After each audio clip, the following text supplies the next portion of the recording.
Hi everyone, I'm at the art studio and I'm going to be showing you how to do some paper mache.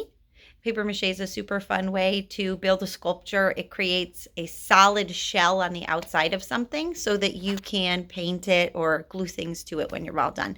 That's just my door. He wants to say hi to you, so hello door.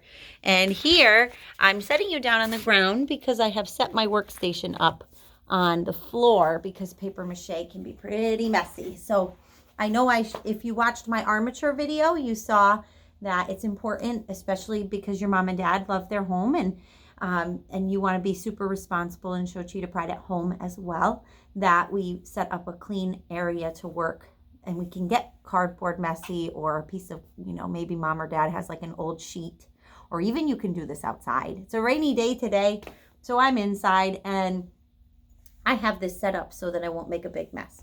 So you need a cup of water and you need some flour. Now I said in my, I have a PowerPoint like slideshow that I made for you that I want you to watch and make sure you look through it. That's in Google Classroom. That shows you 3 different ways to make paper mache paste. If you don't have glue at home, then you'll have to make paper mache paste with flour and water, okay? You need a cup of flour, you need 2 cups of water, or you need a half a cup of flour, 1.5 cups of water. You need more water and less flour, okay? So you just add the flour into your water. I'm not even going to use it all because I had a little extra. And you could use anything to stir with, so I'm just going to use this popsicle stick here and I'm going to give it a good stir. If you want a really good, smooth paper mache mixture, you want to have mom or dad help you do the boiled water method, which gives you the smoothest paper mache. But this should work. If you're allergic to flour, then don't do this. Use glue only. Glue and water makes a really nice paper mache mixture, and that recipe is also on my slideshow. Okay, so kind of smells like pancake mix, but we're not baking here. Okay, hold on, I need a little bit more flour. The reason why I needed to add more flour is because mine wasn't thick enough.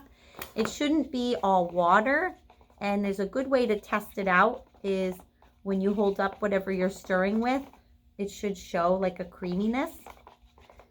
And if it's creamy, then you're good to go. If it's really thin and clear, then you need more flour, okay? I think I'm getting there now. That looks better. Okay. And it's okay if there's chunks. Don't worry about chunks. You can squish those up with your hands because, yes, your hands have to go in the paper mache mixture, okay? Okay. Now, right here I have some strips of paper set up. You need to have strips of paper ready to go.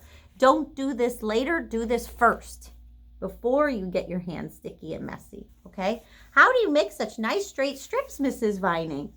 Well, it's so fun to rip newspaper and magazines. They work the same way. They rip really easily in one direction and they rip really bad in another direction. So let's test it out and see which way rips easily. So you grab the edge with your pinchers. Did that give me a nice strip? No. I'm going to turn it this way. I'm going to grab over here on the top, rip the edge just a tiny bit. Did that give me a nice strip? Yes, it did. So paper has grain, just like trees have grain. Wood has grain. So the way that we rip paper, excuse me, is easier one way than it is the other way. So test that out. When you rip your strips, you want them to be no skinnier than 2 of your fingers. Okay, this is wider than 2 of my fingers. That's fine, but you don't want it to be giant. So I recommend kind of sticking around the 2 fingers, maybe the 3 finger size, okay? And then once you get it this size, you're going to rip it in half to make them hand size. So you want them as fat as your fingers and as long as your hand. Make a nice big stack. Now these ones I haven't ripped in half yet, but I'm going to do that right now. So it's so easy to make a nice pile. You need a lot of paper mache paper. So you may want to do this over the course of a couple of days. Maybe you get stuff ready one day and then you paper mache the next day. And of course, paper mache has to dry. So you may even have to do 3 days. Or maybe this week you work on the armature and the paper mache. Next week you paint it. Okay?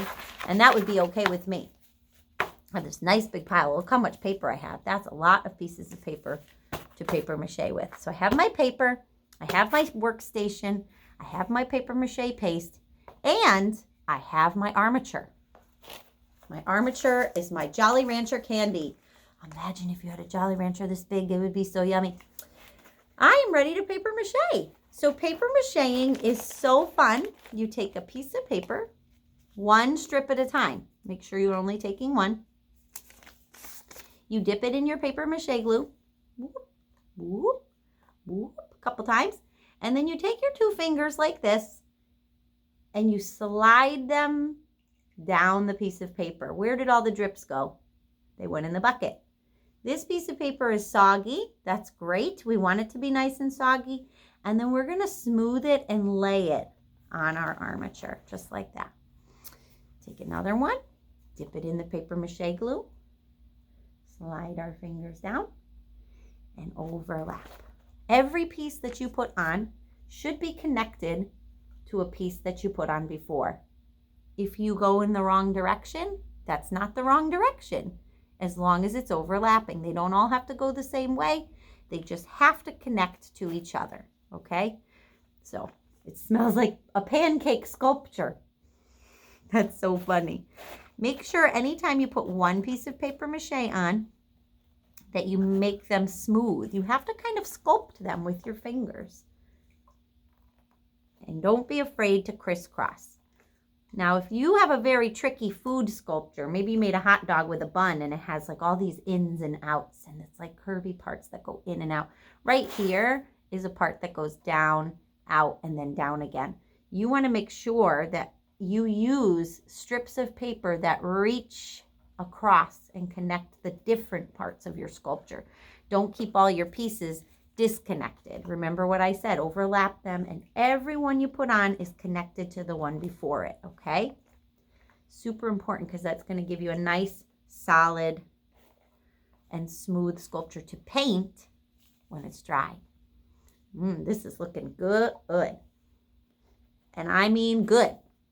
I'm making sure I have no peekaboos. So the peekaboos can be kind of hard to see when you're paper macheing, because if you built your armature out of newspaper, your armature is kind of the same color as your strips of paper that you're using.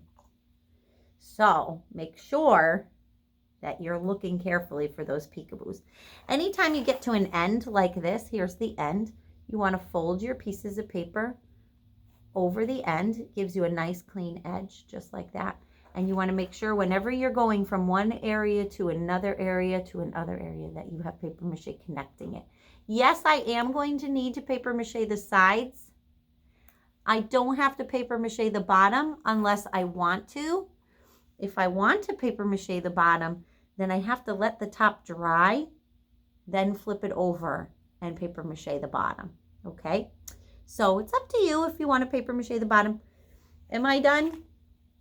No, right? Look, I didn't even go over here yet, but I'm going to leave that for you so that you can finish paper macheing, and I'll make sure to share a picture of my Jolly Rancher sculpture when it's all done, okay? And have fun. I think you're going to do a great job with paper mache, and it's okay to get a little messy. Just remember, I'm not messy. I'm creative.